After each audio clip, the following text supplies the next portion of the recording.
Kaixo, ongi etorria, ehunekoak aztertzen hasiko gera. Zer esan nahi du kantitate baten ehunekoak? Badakizu kantitateak gutxitan izaten direla ehun.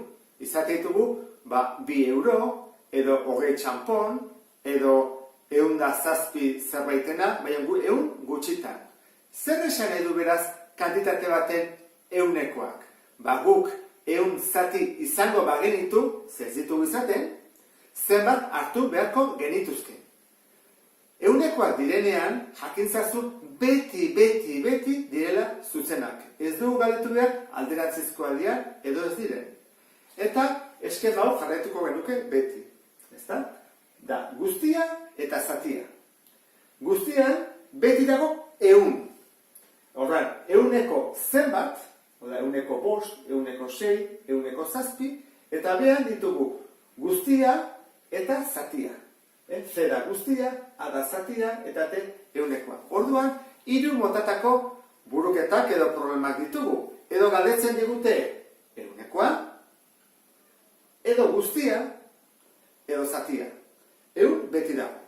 Orduan, igo ditugu 3 problema horiek, eta ikusiko zuen eskemonekin nahiko erresa bihurtzen dela. Hasiko gara lehenengoarekin. 200 euro balio duen mugikorrak ehuneko 40ko beherapena baldin badu, zenbat euro deskontatuko dirate. Jarri beharko dut orduan, 200 euro balio duela, ehuneko 40 beherapena, eta zenbat euro deskontatu dirate. Ikusten dezun bezala, hemen beti 3 badakizkigu, eta bat falta zaigu. Orduan jarriko dugu guztia, eta zer egiten du guztitik deskontatu, era zatia, ez? Deskontatu. Zatia da deskontua. Edo beherapena, berdina da. Eta badakigu beti dela ehun. Falta zaizkigu beste 3ak.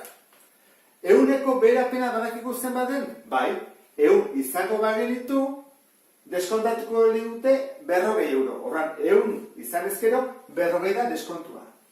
Orain galdera da, 200 euro zer dira, guztia edo beherapena, edo zatia, osoa da. Orduan jartzen dugu hemen, 200. Hemen, isa. Badakizue, biratara egin daitekela, nikiko dut betiko erabat, Badakizue, zuzena dela, orduan jarri dut, 100 zati 200, berdin, 40 zati isa. Hau da, modu bat egiteko. Orduan, 200 bider 40 egiten dugu, eta atatzezegu 8.000, eta 100 bider isa, 100 isa. Hau, 8.000 zati 100, bakizue, zeroak kentzen ditugu, eta gentzezkegu 80 euro. Ezta?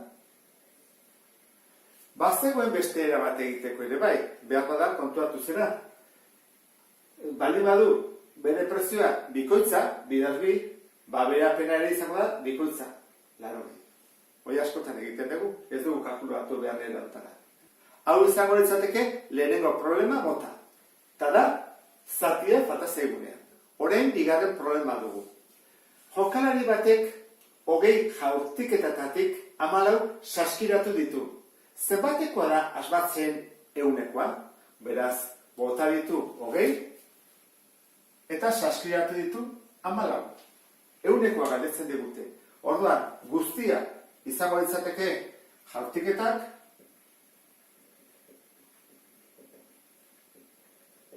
eta zatia saskiratzeak, ezta?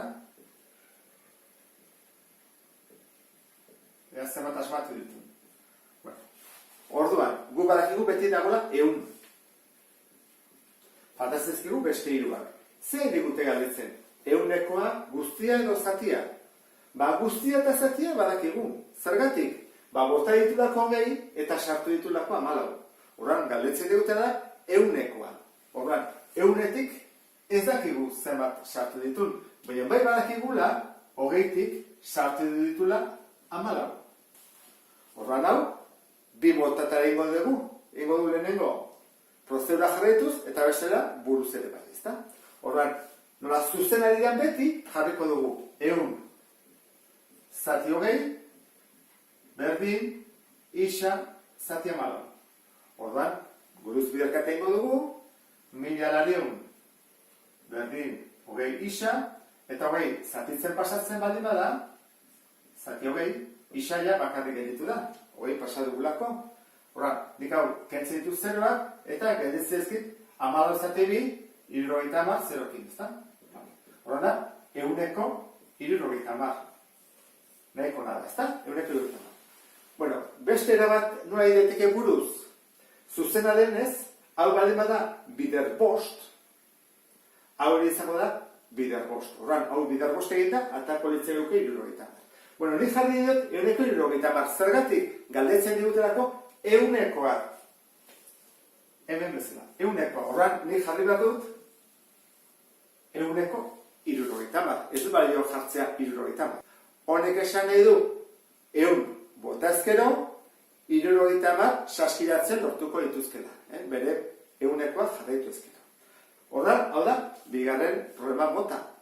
Goazen 3. problemarekin.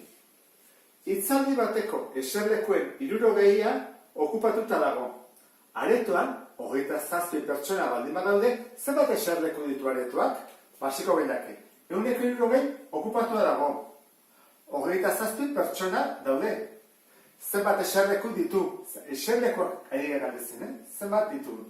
Orduan, hemen jarriko dugu guztia eta zatia, 100koa delako, eta zer jarriko dugu hemen? Guztia zer da? Eserlekuak. Eta zatia, okupatua dagoena. Horra jarriko dugu.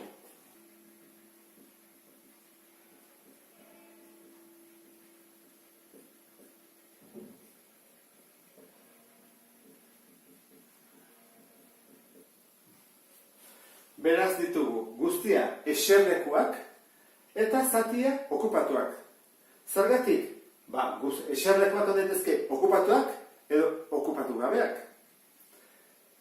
Badakigu hemen jarri bat dugula beti 100koa delako, eta 100-etik 60 okupatuak daude. Esaten dute 27 pertsona daudela. Zer jarri bat dugu? Guztian, hau da, eserlekutan edo okupatutan. Bakarrik hemen. 27 pertsonaiek dira okupatzen dituzten aulkiak. Galdetzen digute denak, hau da, libre daudenak eta okupatuak daudenak zenbat dira. Hemen, isa jarriko genuke. Horrek esan nahi du, problema honetan guztiari digutela galdetzen.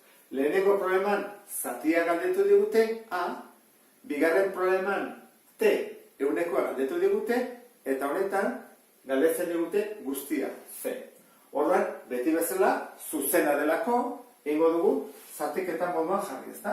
100 zati isa, eta 60 zati 27.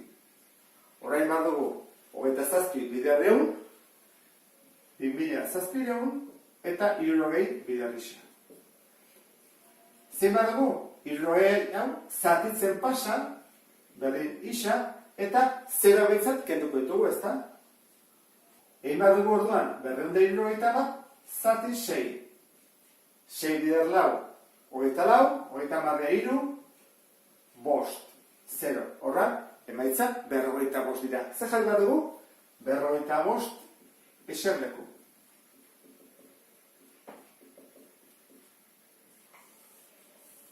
Orduan, gogoratu zaitez. 100koa daudenean, lehenengo gauza jakin behar duzu zuzena dela beti, eta bigarrena ze galdetzen diguten. Edo 100koa, edo zatia, edo guztia. Beti, 3 jakingo ditugu, hau da, 100 eta beste 2, eta bat faltako zaigu. Honekin bukatzen dut. Beste bat arte, agur.